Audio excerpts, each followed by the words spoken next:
சித்தத்தில் இருக்கிறோமா? இப்படி இப்படி என்ன மாதிரி சொல்லுங்க பாப்போம். நாம் தேவ சித்தத்தில் இருக்கிறோமா அப்படின்னா என்ன? இருக்கிறோமா அப்படின்னா ஒரு கேள்விக்குறி, ஒரு கேள்விக்குறி இல்லையா, 7-8 கேள்விக்குறியை போட்டு இருக்கிறோமா.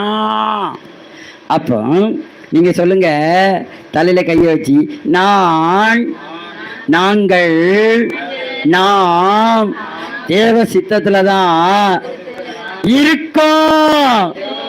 தேவ சித்தத்துல தான் இருக்கேன். தேவ சித்தத்துல தான் இருக்கேன். நான் ஜீவனெல்லாம் பேசுறேன். நான் சாவாமையெல்லாம் பேசுறேன். நான் அழியாமையெல்லாம் பேசுறேன். வாக்கு தத்தத்தை தான் பேசுறேன். அது எனக்கு சீக்கிரத்துல நிறைவேறும். கைகளை தட்டி கத்திர மகிமைப்படுத்துவோம்.